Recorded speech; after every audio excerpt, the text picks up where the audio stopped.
You don't want to Thank know. you. Not much. It's been so distressing. It's been such a distraughting time for Canadians that my freezing rain, power went out just as I was getting ready to try to record. I think all of Canada is not just weeping frozen tears in this loss. But yeah, I know it's gut wrenching. It's a gut punch. You play a game where you watch this team control play the whole game, and moments in that third period where you get that pit feeling, like McKinnon misses the net, that Hellebuck save on Taves, the power play late in the game where it looked like they're going to score, but it just was not meant to be, and it just kind of felt like the stars weren't aligning for Canada the way that it did for the States. So I give full credit to the States. They hung in there. They picked the right moment in overtime. Jack Hughes, what a moment for him. I know there's a lot to be said about what he's been through, but yeah, it hurts. It's not a feeling that Canadian fans have been through tough losses. Not many like this, I'll tell you that. How much do you think Canada missed Sidney Crosby? Oh, you felt at the moment it happened where he left that it all changed, because Crosby's not just a great offensive player. And I think these Olympics showed, when you watch him play, the way he dictates so many facets of the game. I would say their best player on the draw. Like, the team did not have a guy that they could trust to throw out on the faces other than Horvat, but even then he wasn't to the level that Sid was. The calmness that he plays with, the power play. Yes, the power play didn't lose all of its touch. It did lose some of it, because Sidney Crosby can dish the puck. He can do many things. When you swap out a Sidney Crosby for Sam Reinhart, and Armando, no offense to Sam Reinhart, good player. He's scored a lot of goals. He's not Sidney Crosby. No way. I think even he would say that too. And so that, to me, just the different areas of the game, he could influence in such a small. It's a small thing he does that goes a long way, and Canada missed that. David, do you have a sense? I'm sorry. Go ahead, Eddie. David, do you have a sense? Is there anyone that's kind of getting it more than anyone? I know going into it, there was a lot of scrutiny on Jordan Binnington. I thought he was fine. I don't think he was certainly the reason they lost the game. But is there anyone that's in particular that you're getting a sense of north of the border that is kind of getting a little bit more blame than anybody else? Blame? Yeah, I did see a few people go after Binnington, and I'm sorry. He may not have made the Hellebuck saves, but he didn't have to. Canada did the best job to make sure that Binnington just had to be good in the moments he needed to be good, and he was. There were some very tough saves he had to make in this game. I actually think it's the depth players, the guys who were kind of brought in for nations that, didn't really carry their weight, in my opinion. Like, you look at, Seth Jarvis, Brandon Hagel, players like that, even like Travis Sanheim, like guys who are brought in that you think would be good role players, but the roles they played didn't really factor into the games. Like, McDavid, McKinnon, Celebrini, they were going to bring it every shift. Then they did the Sam Reinhart, they did the Bennett, Wilson, I think it was Reinhart. Like, they did that. Bennett, Wilson, Marchand. Yeah, and Marchand. They did the nuclear line, they called it. I'm surprised that Dylan Larkin knows what planet he's on right now after. Oh my God! I thought he was. Yeah, I thought he was in another planet after that hit. But those guys, at least they had a bit of an identity. The rest of the team kind of were just there. Like, Marner had a good tournament. I thought he was pretty good, but that line didn't have as much of an impact when. Like, Suzuki wasn't a good enough fill-in for Crosby. He scored the goal that got Canada to the gold medal game, but that was it for Suzuki, right? Mark Stone, pretty quiet after the France game. Like, guys like that, they needed them to step up a bit more with Crosby out. And those guys didn't really bring it in those moments. You need them to. Were you surprised at the way they divided the ice time in this game? Because I think for such a deep team, Canada played a little top heavy. I'm not surprised just because Connor McDavid is not going to just sit. When you have a Connor McDavid on the bench, if he's good to go, you can't tell him no. When those guys, every time they won the ice, I'm sure the Americans went, okay, like take a breath, right? You have in a tournament, in a game like this, you ride your best players, right? I know the Americans. I'm sure the ice time is probably a little more divided amongst. I'm sure that eventually at some point they did shorten the bench just a tad, but you're riding your best players. That's what Connor McDavid's all about. Armando, you saw him in the 7-game series 2 years in a row. Yep. The guy is playing 25 minutes without hesitation. No coach is ever going to tell Connor, yeah, I know we got to get the other guy some ice time. No, that isn't happening. I've seen it 4 years in a row. Oh yeah, Eddie, yeah. Like, the typical plan is for a McDavid nuclear line is after an icing or right at the end of a PK, get them together. And we saw that. Every icing, it was. That's kind of, you ask any coach, you can ask Mike Sullivan. He's probably doing the same exact thing when you have a Connor McDavid. And unfortunately, McDavid, I think it looked like it did catch up to him a little bit. That's a lot to put on one player. But again, you rather lose with your best players playing than saying, maybe they should have played him a little bit more. You don't ever want to have those doubts. No doubt about that. All right, we've got a lot more to get to on today's show. We'll talk about the MVP debate and more coming up on the Locked On NHL Squad Show.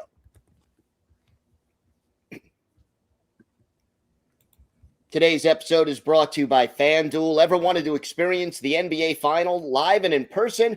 FanDuel is giving you the chance to turn that dream into reality with their NBA sweepstakes. Here's how it works. Use your profit boost on any NBA future, and you'll automatically be entered for a shot to win an NBA Finals trip for 2. That's right, flights, tickets, the whole experience. If you're already looking at the board and thinking about which team can make a deep run, this is the perfect time to lock it in. Now, futures, I love futures at this time of the year, whether it's picking a team to win the championship or grab a conference title. It adds that extra layer of excitement to every game down the stretch. And now, not only can you pick cash, but it can also send you to the finals. So visit FanDuel.com to get started. Use your profit boost on an NBA future and get entered for your chance to win a trip to the NBA Finals. Play your game with FanDuel, the official sports betting partner of the NBA.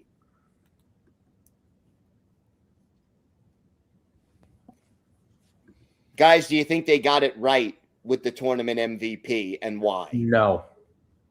Go ahead, Zach. I think the best player of the tournament was Connor Hellebuyck, if I'm going to be completely honest. He's the reason the United States is taking home their first gold since 1980. It almost in a way feels like a reverse J.S. Jaguar from the 03 Cup Finals, where the goalie might not have, in this case, I saw a goalie that not only was the best player in the entire tournament, but had to conquer his own demons, his own narratives. Can this guy perform in big games? Can this guy get this team over the hump? And you're thinking to yourself, he's shot after shot. Oh my gosh, Connor Hellebuyck is so unbelievably locked in. When's he going to let in that muffin, that stinker, the one he's going to regret? And just like it's happened in every other big game, when are the wheels going to fall off? And they never did. And then he makes the save on Devon Taves. And I said it before we hit record, the line from Eddie Olczyk, boo, she got it with the paddle. Like, I want that on my tombstone. But Connor Hellebuyck. I think Connor Hellebuyck, the pride of UMass Lowell, deserved MVP in this tournament. I would agree with that. If things had been, say, equal in the gold medal game somehow, if they had both had great performances, and then you take into account that McDavid did set a record for most points in an Olympics. But it wasn't. McDavid had no points and he was a -2 in the biggest game. And I think that biggest game should play a pretty big factor in who gets the MVP. So I would agree with that. Connor Hellebuck, 1.18 GAA, 956 save percentage in his 5 games. I mean, and when you're on the winning team, when you saw how many shots, 37 for Canada in this one. I mean, that's quite a 42. Excuse me. I mean, incredible how he was able to make stop after stop, especially because USA, they controlled the play in the first period, but they were just not missing the net. They were missing the net a lot, and then it flipped in the final 40, and your team found a way to get ahead. Play from ahead. That was key in this game as well. The U.S. was not they were not winning the deserve to win-o-meter if they had this one. To put it bluntly. Mm-hmm. So I know that the award was voted on before the first period, so it didn't count the last 2 periods. But that being said, Connor Hellebuck had, I think he finished the tournament with a 5.92 goals saved above expected or above average. Like, he was by far and away the best goaltender. I do agree. Even if you didn't have this performance, you take this performance out, I still think these were tight games the Americans played. The Americans had one game you would consider like a huge, like a couple that were huge blowouts, but like he was solid. There was no question who the top goaltender was for the Americans, or even in this tournament. Like, look, McDavid, I think a worthy MVP just because of the way he played. But if we're talking about who deserved, the honor more, I do think it was Hellebuck, because McDavid also got named top forward, right? And I guarantee if you ask Connor McDavid, what would he prefer? Does he even? Like, I'm sure he's like, it's almost like the Conn Smythe Trophy he won. Yeah, you won the Conn Smythe, but guess what? You didn't win the thing you really wanted to win. And it's a hard look when you win the MVP, but your team doesn't win in the end. So I think that award should have waited. You at least wait until the second period to do the voting. Like, we're in 2026. That stuff can get done in a minute. And so I think if you asked people after the second period, you probably would have gotten more responses towards Hellebuck. I would have liked to have known how close it was too. Like, was it McDavid far and away? Because that also says a lot too. But as the Canadian, I'll say that Connor Hellebuck was worthy of the MVP, and I'm sure you ask Team USA, he's their MVP, even if he doesn't have the award to go with it. NHL works no differently. They do it 10 minutes for Conn Smythe. They do it 10 minutes left in the third period as well. I mean, at least most of the game is over by then. Yeah, at least you have a better consensus of, like, in the final game where all the marbles, you can at least say for sure, have a little more certainty. If you ask anybody, any of the reporters, if they could do it over again, I guarantee majority of them would say Connor Hellebuck was deserving of that MVP. The first thing Jack Hughes said after the interview began post game was, Connor Hellebuck won us that hockey game. Mm-hmm. I think when the guy who scores the game-winning goal has that to say, I think that means that he was the most valuable player of the game and of the entire tournament. What do you guys think, having the U.S. win both the men's and women's gold and Canada having the silver in both men's and women's competition? How does this impact the program of both nations? Ooh, it has to be huge, right? Just all the attention. I mean, I've had people, say to me, it's not worth it to pause the season. It's not worth the risk injury. And this is coming from Kings fans who lost Kevin Fiala, so you can keep that for where from where it's coming from. But I don't know. It's so worth it for the sport of hockey to be put on this stage. And, I'm sure everybody here, maybe not David, has stories about people talking to them and texting them about hockey when they normally don't. Family members, like, what time's the game? Tell me about this player or that player.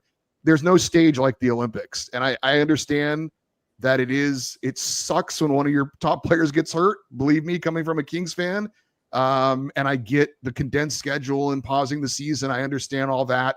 But when it's all said and done, there's no stage like this. And for USA Hockey to have both the men and women winning gold, just kids, watching this and consuming this. I mean, how many times in the American broadcast did Eddie Olczyk talk about how the Miracle on Ice team influenced him and a generation of hockey players? I could absolutely see the same thing happening to some extent for hockey in the United States from those two wins.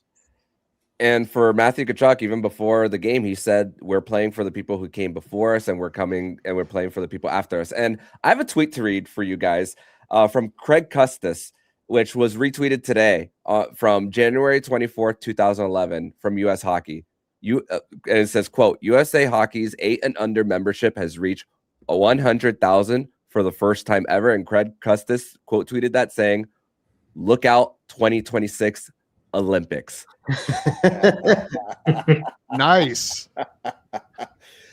David, how about from a Canadian perspective? How does Canada respond to these silver medal performances in both men's and women's? The women's one is the one I think a lot more Canadians are showing a bit more concern about, just because it feels like the Americans have really ushered in a nice wave of young talent that the Canadians just haven't really done. There's a lot more questions about that. Look, there are Canadians who are talking about players that weren't brought to these Olympics on the men's side. And, you look at Matthew Schaefer, you look at Bedard, you look at Wyatt Johnston. You can pick so many players that, you know what, you can't take everybody at the same time. So, I think the men's one, the concern isn't really there too much. It's more so, you know what, it just didn't get the job done. So there isn't this big, I would say angst amongst Canadians, but they are having to hear it now where the Americans are saying they're right there on par. To a degree, they played they 2 straight tournaments where they took the Canadians to the distance, right? You can't take that away. But I think if you ask Canadians who they believe is still, hockey is still the identity of this country. It is the fabric of this country.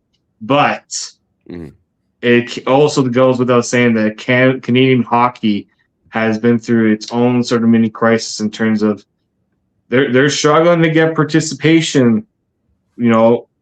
It's getting more expensive. Accessibility has really become a big thing, right? And the Americans have the population advantage that Canada doesn't have either.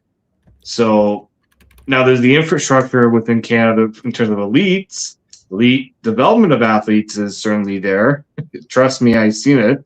But it's the question has been raised: is the game as accessible as it needs to be? Connor Hellebuyck didn't play up higher than AA hockey. If you ask a Canadian parent if they think a AA kid would ever get to the NHL, this is no, not at all. So it goes to show maybe, in Canada, you have to kind of rethink how you develop your talent too. Goaltending has now become the question. It's been the question ever since Carey Price, retired. Well, forced retirement. Words out of my mouth, because the U.S. has a goaltending pipeline that Canada just right now doesn't have it. cannot compete with. What Who's happened? Canada got coming down? Who does Quebec Canada used to be the goaltending capital of the world. Who does Canada have coming down the pike right now? Sam Montembeault, Devin Levi. Not even. I struggle with Devin Levi.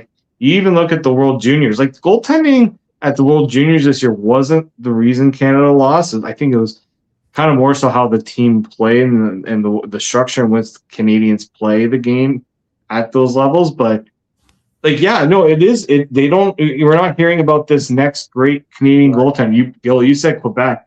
I would argue the QMJHL has really fallen downhill a bit in terms of quality amongst the 3 CHL leagues. The WHL, in my opinion, is probably where the best development of goaltending has been happening. But that's going to be the big question in the between now and the next Olympics. Because No doubt. All right, we are going to come back. We're going to talk about what happens in 4 years. Should the NHL send players back? We'll talk about that and more next on the Squad Show.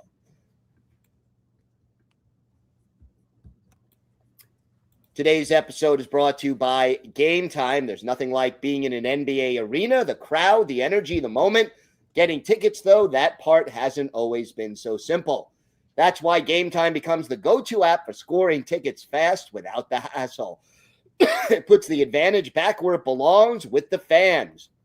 I love seeing the all-in price up front, no surprise fees at checkout, and the view from your seat is key. You get a panoramic view from your seat before you purchase the tickets, so you know exactly what to expect. And zone deals stand out. You choose the section, Game Time picks the seats, and you save. Take the guesswork out of buying NBA tickets with Game Time. Download the Game Time app, create an account, and use code LOCKEDON for $20 off your first purchase. That's code LOCKEDON for $20 off. Download the Game Time app today. And remember, it's gametime.co, not gametime.com.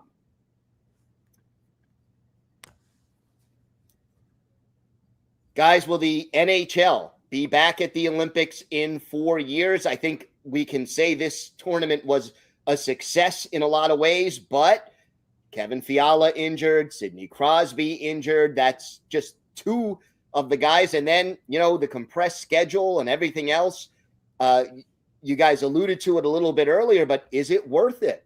Yes. Eddie, let's start with you. Yeah, no, yes, it is worth it. It's okay, Zach. I agree with you. As I said, this stage is unlike any other.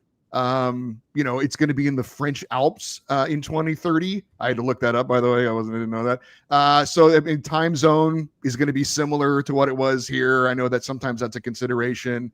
I think what the NHL, though, did learn from this year is probably what they're going to start the season earlier, try and have not so much of the condensed schedule like they had this year. But other than that, I don't see any reason why. And then, look, the injury thing, it's just the price of doing business.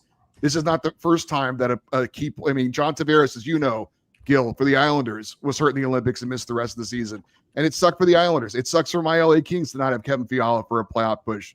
But it's unavoidable in a sport like hockey. It's just the price you pay. You keep your fingers crossed it doesn't happen. And we don't know what the injury is to Sidney Crosby and others. Mikko Rantanen got hurt as well. Who knows? So, but it's just, there's nothing you can do to avoid it. This stage, it's too good for the game to not send NHL players to the Olympics. And of course, they want it. They want it more than anyone. The players have dreamed about this. We saw the passion that they put into it. So there's no doubt in my mind that they absolutely should go. Dominik Hasek as well. It happened to him in 2006 as one person who got hurt. So this is just, it's a contact sport. You can't stop injuries from happening in a contact sport like this. But I dealt with it with Matthew Tkachuk playing the last the play, not coming back until the playoffs, and then torn adductor, sports hernia, and he still made it through. But there was a lot of that question on whether he would play the rest of the season. So that's the risk you take. I just don't know if you can tell these Olympians no after this year. And for the guys that maybe didn't make the cut or who are too young and are growing into it, like 4 years from now, Connor Bedard, Matthew Schaefer, Cole Caulfield, who maybe should have been there the whole time, maybe the guys that are coming in this year, Gavin McKenna's, your Ivar Stenberg's. How can you tell that class of players, no, we're not going to give you the ability to compete in what the 2026 guys were able to do? You just can't do that. David, would you favor starting the NHL season maybe a week or 10 days earlier and ending it a week or 10 days later in an Olympic year just to decompress the schedule a little bit? Absolutely. We're already starting to see training camp and preseason's already going to get cut down too because it's too darn long. Like, you tell the NHL players, you want to go and do an all-star game where half of you don't even care to really put the full effort in, or do you want to go play for the Olympics?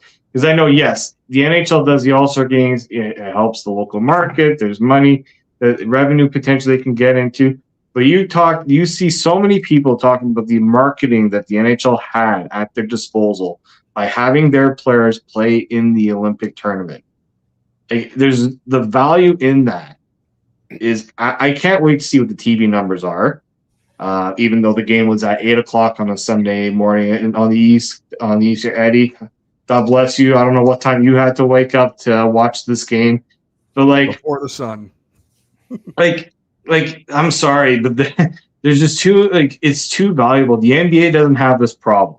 The NFL is itching at the bit to be part of the 2028 Summer Games in LA.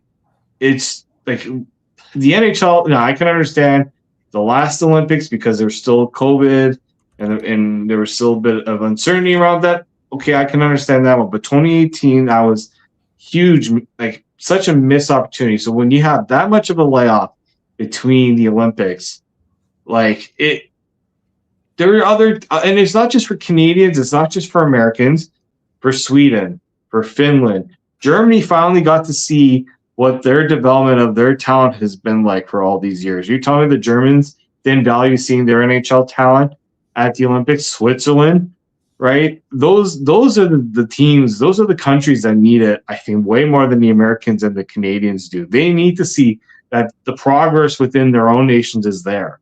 And so if the NHL mucks this up and finds a way to not go to 2030, maybe it's time to look at other leadership that will actually do what's right for the sport and have these players stay as participants at the Olympics. Yeah, it was a heck of a tournament. I hope we do see a repeat in 4 years. And wow, what a great time I had watching all of these games.